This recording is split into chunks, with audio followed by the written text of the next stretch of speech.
Roses, chocolates, Cupid's arrow. Every year, millions celebrate February 14th as a day of love. But what if I told you, this holiday was never about love? What if its origins were drenched in paganism, lust, and blood?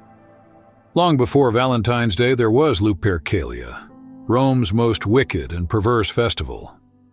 A day when pagan priests sacrificed animals, when young men soaked their hands in blood, and when women were struck with the flesh of slain goats, told it would bring them fertility. But the rituals didn't end there.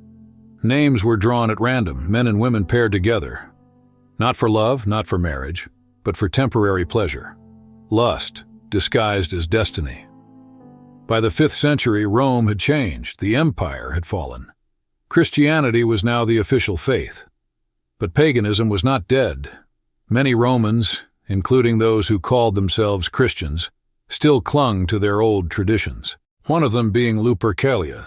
Once a year, the streets of Rome became a stage for chaos. A goat would be slain, its hide soaked in blood. Then nearly naked men, laughing, shouting, would race through the city, striking young women with the bloody flesh, believing it would make them fertile. And that was just the beginning. When the Roman Empire embraced Christianity, the church faced a problem. How do you convince a pagan society to abandon their favorite festival? The answer? You don't. You rename it. Even after Christianity spread, some refused to let go of Lupercalia. They justified it as mere tradition, not idolatry. Some even argued, it's just for fun. It doesn't mean what it used to. But how could the church ignore it? Lupercalia was a festival of lust, superstition, and immorality. Everything Christ's followers were meant to reject. Pope Gelasius I made his decision. Lupercalia must end. But a direct ban could cause outrage. Rome was still fragile. The people loved their traditions, so instead of erasing the festival, he rebranded it a day of honor to Saint Valentine. In an effort to Christianize the pagan holiday, Pope Gelasius declared February 14th as Saint Valentine's Day, linking it to a martyred saint. But this was not the first time, and it would not be the last. Over and over, the Catholic Church rebranded pagan festivals, replacing false gods with saints, idols with symbols of faith. They called it conversion. But was it? December 25th, once the festival of Saturnalia, filled with drunken feasts and idol worship.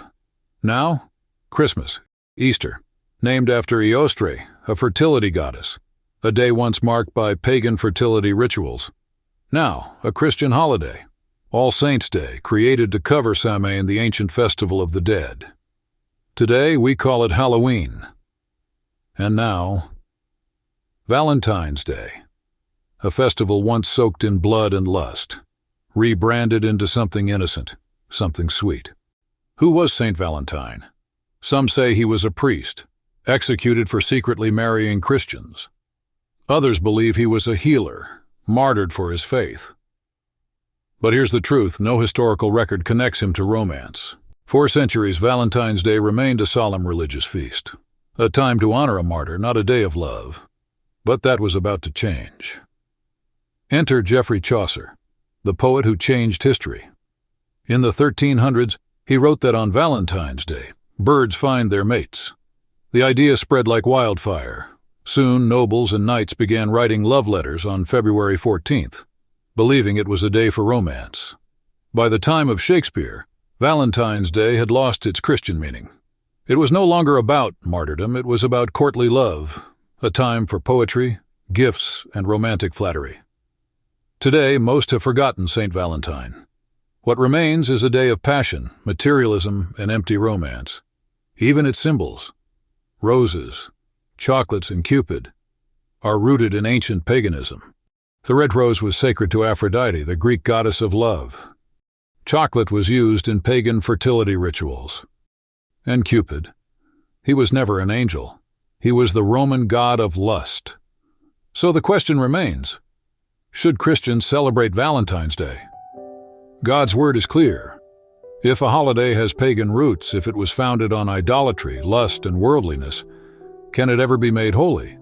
Can we truly honor God by partaking in traditions he never ordained? As followers of Christ, we are called to be set apart, to test everything, to reject what is evil and hold fast to what is good. For centuries, the world has whispered the same lie. It doesn't matter, it's just a holiday. It's just fun. But God has never called His people to walk in blindness. He has never asked us to make peace with darkness. He has never told us to take what is unholy and make it our own. He said, "Come out from among them and be separate." 2 Corinthians 6:17. You can say it's harmless and you can say it's just tradition. But in the end, the question isn't what the world says. The question is, who do you love more? Choose this day whom you will serve. Joshua 24:15.